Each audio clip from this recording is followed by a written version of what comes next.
Hello guys, ഇപ്പം 3:20 3 മണിക്കാണ് +1 result വരുന്ന പറഞ്ഞത്. ആൻഡ് ഇപ്പോൾ സ്കൂൾ വിട്ടിട്ടുള്ളൂ, 3 മണിക്കാണ് വിട്ടത്. ഞാനിപ്പോൾ അമ്മേൻ്റെ ഷോപ്പിലാണുള്ളത്. We are going to result നോക്കാൻ. ടെൻഷൻ ഉണ്ടോ എന്ന് ചോദിച്ചാൽ ടെൻഷൻ അതിനെക്കുറിച്ച് ചിന്തിക്കുകയാണ് ടെൻഷൻ വരും. അതുകൊണ്ട് ഞാൻ ചിന്തിച്ചിട്ടേ ഇല്ലെന്ന്. എക്സെപ്റ്റ് ഫോർ ടീച്ചേഴ്സ് ക്ലാസ്സിൽ ഇന്ന് നല്ലൊരു ദിവസമാണ്, ഇന്ന് റിസൾട്ട് വരും, ഇന്ന് സ്കൂൾ ഓപ്പണായി, സോ അതിനനുസരിച്ച് മുന്നോട്ട് നീങ്ങണമെന്നൊക്കെ പറയുമ്പോഴല്ലാണ്ട് ഞാൻ ആലോചിച്ചിട്ടില്ല. So we are going to look at the result. ഇനിയിപ്പോൾ ടെൻഷൻ അടിച്ചിട്ടൊന്നും വലിയ കാര്യമില്ലല്ലോ, കാരണം അത് ഓൾറെഡി ഡിസൈഡ് ചെയ്ത റിസൾട്ട് അല്ലേ. അപ്പോൾ നമുക്ക് ജസ്റ്റ് റിസൾട്ട് മാത്രം നോക്കാം. രാവിലെ വരുന്ന സമയത്ത് മറ്റേ സംഭവമില്ലേ, എന്താ പറയും, ഹോൾ ടിക്കറ്റിൻ്റെ മേലെ നോക്കിയിട്ട് രജിസ്ട്രേഷൻ നമ്പർ നോക്കിയൊക്കെ മറന്നുപോയി. ഞാൻ എൻ്റെ അടുത്ത് ഫോട്ടോ ഇല്ലേനു. അപ്പം ഞാൻ എൻ്റെ ഏതോ വീഡിയോയിൽ, എക്സാം ടൈമിൽ ചെയ്ത വീഡിയോയിൽ ക്വസ്റ്റ്യൻ പേപ്പറിൻ്റെ മേലെ ഇതുണ്ടായിരുന്നു രജിസ്ട്രേഷൻ നമ്പർ. അത് നോക്കിയിട്ട് നമ്മളിപ്പോൾ സംഘടിപ്പിച്ച് വെച്ചാണ്. And let's see. കിട്ടുന്നില്ല സൈറ്റ് ബിസി ആയിരിക്കില്ല.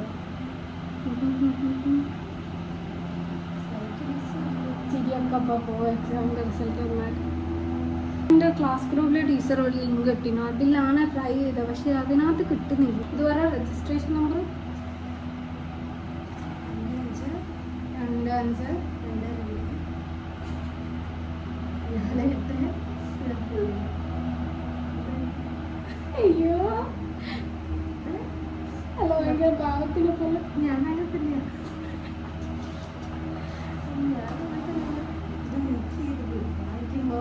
ലോട്ടറി റിസൾട്ട് പറഞ്ഞോളാം.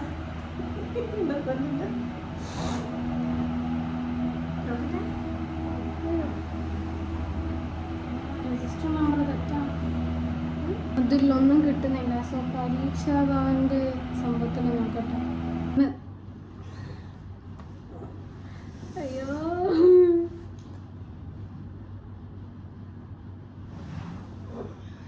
എനിക്ക് നോക്കാൻ തോന്നുന്നില്ല.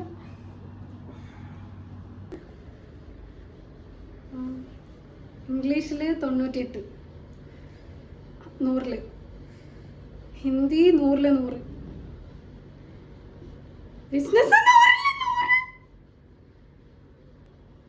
അക്കൗണ്ടൻസി 80 68, 48 മാർക്കാണ്. Economics 100 90, maths 80 76. ഞാനിപ്പോൾ റിസൾട്ട് നോക്കി, ഞാനിപ്പോൾ പെർസെൻറ്റേജും ആഡ് ചെയ്ത് നോക്കി. അതിൽ 95% ഉണ്ട്. എനിക്കിപ്പോൾ പോയത് കുറച്ച് നല്ലോണം കുറവുള്ളത് അക്കൗണ്ടൻസിയിൽ. അത് ഞാൻ എക്സാം കഴിഞ്ഞപ്പോൾ പറഞ്ഞിട്ടുണ്ട്, അക്കൗണ്ടൻസി തീരെ അത്ര ഞാൻ വിചാരിച്ച അത്ര നല്ലതായിട്ടല്ല പോയത്. കാരണം ഫൈനലുള്ള ഈ ഒരു പ്രിപ്പറേഷൻ എനിക്ക് വൃത്തിക്ക് ചെയ്യാൻ പറ്റിയിട്ടുണ്ടായില്ല. എക്കണോമിക്സും ബിസിനസ്സും ആയിരുന്നു എനിക്ക് അത്ര നല്ലോണം എക്സാം പോകാഞ്ഞത്. പക്ഷേ അക്കൗണ്ടൻസിക്ക് ഞാനൊരു 50 മാർക്ക് ആവുമെന്ന് ഞാൻ എക്സ്പെക്റ്റ് ചെയ്തിരുന്നു, മേ ബി. പക്ഷേ 48 മാർക്കാണുള്ളത്. ആൻഡ് പിന്നെ എക്കണോമിക്സിന് ഞാൻ എക്സ്പെക്റ്റ് ചെയ്ത പോലെ തന്നെ 90 മാർക്കാണുള്ളത്. 48 ഞാൻ ഉദ്ദേശിച്ചത് അക്കൗണ്ടൻസിയിൽ 80 68. ഹേ ഗായ്സ്, സോ ഞാനിപ്പോൾ വീട്ടിലെത്തി. ആൻഡ് ഞാൻ ആ വീഡിയോ കണ്ടു നോക്കിയായിരുന്നു, ഞാൻ എൻ്റെ live reaction. And one thing എനിക്ക് പറയാനുള്ള എന്താ വെച്ചാൽ, ഞാൻ നാച്ചുറലി ഭയങ്കരമായിട്ട് എക്സ്പ്രസീവ് ആയിട്ടുള്ളൊരു ആളാണ്. When I am really excited ഞാൻ ഭയങ്കരമായിട്ട് എക്സ്പ്രഷൻ ഇടും. So that video was an fake reaction. എന്തോ ആ വീഡിയോ കണ്ടപ്പോൾ എനിക്കെന്തോ ഭയങ്കരമായിട്ട് എക്സൈറ്റഡ് ആയ പോലെ തോന്നി. But yeah, that's just who I am. പിന്നെ വേറൊരു കാര്യം, ഞാൻ ബിസിനസ്സിൽ എനിക്ക് എക്സാം നല്ലോണം ഈസി ആയിരുന്നു ബിസിനസ്സിൽ. പക്ഷേ ഐ വാണ്ടഡ് 100 മാർക്സ്. പക്ഷെ അത് കിട്ടുന്ന ഐ വാണ്ടഡ് ദാറ്റ്, ബട്ട് കിട്ടുന്ന ഞാൻ വിചാരിച്ചില്ല. അപ്പോൾ കിട്ടിയപ്പോൾ ഭയങ്കരമായിട്ട് ഐ വാസ് ഹാപ്പി. പിന്നെ വേറൊരു കാര്യം എന്ന് വെച്ചാൽ, മാത്സ് എൻ്റെ ഒരു സ്ട്രോങ് സബ്ജക്റ്റ് ആയിരുന്നു മാത്സ്. അതുകൊണ്ടാണ് ഞാൻ 10ാം ക്ലാസ് കഴിഞ്ഞിട്ടും പല സ്കൂളിലും മാത്സുള്ള കോമേഴ്സ് ഇല്ലായിട്ടും മാത്സ് ഉള്ളത് തേടിപ്പോയത്. ആൻഡ് അവിടെ ചെന്ന സമയത്ത് ഫസ്റ്റ് ടേമിൽ എനിക്ക് എക്സാം എഴുതാൻ പറ്റിയില്ല. പിന്നെ ക്രിസ്മസ് എക്സാമാണ് ഞാൻ ആദ്യമായിട്ട് മാത്സിൻ്റെ എക്സാം എഴുതുന്നത്. ആൻഡ് സത്യം പറഞ്ഞാൽ അത് ഭയങ്കര ഫ്ലോപ്പ് ആയിരുന്നു.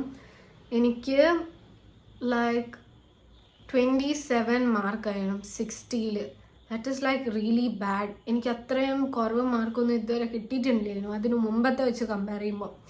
സോ അത്രയും ഹാർഡ് വർക്ക് ചെയ്തിട്ട് ഇമ്പ്രൂവ് ചെയ്തതാണ് 56-ലേക്ക് എത്തിച്ചത് 60-ൽ. ഹിന്ദിയിൽ 100 മാർക്ക് ഞാൻ എക്സ്പെക്ട് ചെയ്തിട്ടുണ്ടായിരുന്നു. പിന്നെ ഇംഗ്ലീഷിലും ഞാൻ 100 എക്സ്പെക്ട് ചെയ്തിട്ടുണ്ടായിരുന്നു മേ ബി.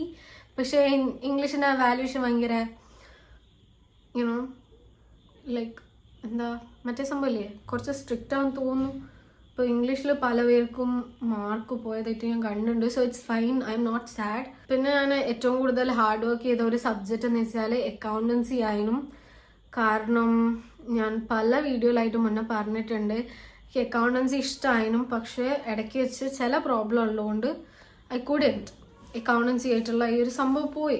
എനിക്ക് ഫസ്റ്റ് ടേമിലെ അക്കൗണ്ടൻസിയിൽ 56 മാർക്ക് ഉണ്ടായിരുന്നു. പക്ഷേ സെക്കൻഡ് ടേം എത്തുമ്പോഴേക്ക് ആ ഫുള്ള് സംഭവം ടച്ച് എല്ലാം പോയിട്ട് 35 മാർക്കായിരുന്നു എനിക്ക് 60-ൽ. ആൻഡ് അത് ഇമ്പ്രൂവ് ചെയ്യാൻ വേണ്ടി ഞാൻ കുറേ ഹാർഡ് വർക്ക് ചെയ്തിരുന്നു.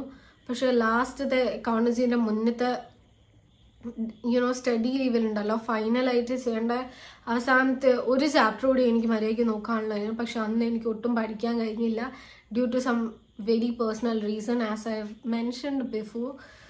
സോ ആ ഒരു റീസൺ കൊണ്ട് എനിക്ക് ആ മാർക്ക് പോയത് അക്കൗണ്ടൻസിയിൽ. കാരണം accountancy I could have done that. ഞാൻ പഠിച്ച കാര്യമായിരുന്നു, ജസ്റ്റ് അവസാനത്തെ കുറച്ച് റിവിഷൻ കൂടിയേ ചെയ്യാനുള്ളായിരുന്നു. But I knew this would happen, so it's fine. പക്ഷെ എന്നാലും ഐ ആം ഹാപ്പി. പക്ഷേ നമ്മൾ ട്രൈ ചെയ്തിട്ടും പിന്നെ വേറെ എക്കണോമിക്സിൻ്റെ തലേ ദിവസം എനിക്ക് പീരീഡ്സ് ആയിട്ട് നല്ലോണം വയറുവേദനയായിരുന്നു. ലൈക്ക് സാധാരണ ഉണ്ടാകുന്നതിനെക്കാട്ടും കൂടുതൽ. അപ്പോൾ എനിക്ക് ഒട്ടും പഠിക്കാൻ പറ്റിയിട്ടില്ല. പക്ഷെ എന്നാലും ഞാൻ ജസ്റ്റ് അവസാനത്തെ റിവിഷൻ മാത്രമേ ചെയ്യാൻ ബാക്കിയുള്ളൂ. ഞാൻ ഓൾറെഡി എല്ലാം ഏകദേശം മനസ്സിലാക്കി വെച്ചായിരുന്നു. ലൈക്ക് ജസ്റ്റ് ഒന്ന് അവസാനത്തെ സംഭവം ഉള്ളായിരുന്നു. പക്ഷേ അത് ഞാൻ വിട്ടതാണ്. എന്തെങ്കിലും ഇറ്റ്സ് ഓൺലി ലൈക്ക് 100-ൽ 90 മാർക്ക് ഉണ്ട്. It's like fine, I am happy with it. പക്ഷേ accountancy I am really sad. ഇംപ്രൂവ്മെൻറ്റിൻ്റെ കാര്യം പറയുകയാണെങ്കിൽ ഞാൻ ചിലപ്പം അക്കൗണ്ടൻസിയും എക്കണോമിക്സും ഇമ്പ്രൂവ് ചെയ്യും. എക്കണോമിക്സ് ഇമ്പ്രൂവ് ചെയ്യാൻ അത്ര സാധ്യതയില്ല, പക്ഷേ അക്കൗണ്ടൻസി ഇമ്പ്രൂവ് ചെയ്യാൻ സാധ്യത ഉണ്ട്. കാരണം എനിക്ക് എന്തെങ്കിലും എൻ്റെ അക്കൗണ്ടൻസി ഇമ്പ്രൂവ് ചെയ്യണം. ഡ്യൂ ടു സം സർക്കംസ്റ്റാൻസസ് അത് എങ്ങനെയൊക്കെയോ അക്കൗണ്ടൻസി ടഫായിപ്പോയി. Even though I use to like that subject very much. അതുകൊണ്ട് അക്കൗണ്ടൻസി ഇമ്പ്രൂവ് ചെയ്യണമെന്ന് എനിക്കുണ്ട്. പിന്നെ വേറൊരു കാര്യം എനിക്ക് പറയാനുള്ളത്, എനിക്ക് കിട്ടിയ മാർക്ക് ഭയങ്കര നല്ലതാണെന്നും ഭയങ്കര പെർഫെക്റ്റ് ആണെന്നൊന്നും ഞാൻ പറയുന്നില്ല. എൻ്റെ റിയാക്ഷൻ കണ്ടിട്ട് അങ്ങനെ തെറ്റിദ്ധരിക്കരുത്. ഈ ഒരു സാഹചര്യത്തിൽ അങ്ങനത്തെ റിയാക്ഷനാണ് വന്നത്. I just showed it as it is. പക്ഷേ ഐ ഡോണ്ട് ക്ലെയിം ദാറ്റ് എനിക്ക് ഭയങ്കര നല്ല റിസൾട്ടാണ്, ഇങ്ങനെ മാത്രമാണ്.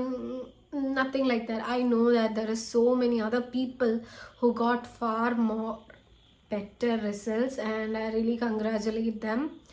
And accountancy in the economics in the case I could have done better. But economics I have no regret. But accountancy I do. പിന്നെ വേറൊരു കാര്യം, like the first part of this video, like reaction വരെ it is for the public. പക്ഷെ അത് കഴിഞ്ഞിട്ടുള്ള ഇപ്പം ഞാനിങ്ങനെ വന്ന് പറയുന്നില്ല ഈ എക്സ്പ്ലനേഷൻ പോലെ, this is for my dearest subscribers who have supported me through this journey. കാര്യം എന്ന് വെച്ചാൽ ഈ മാർക്ക് ഞാൻ വാങ്ങിയത് along with maintaining my YouTube channel while also earning pretty good amount of money by myself while also studying really well. So I am really satisfied with my result and I am proud of myself.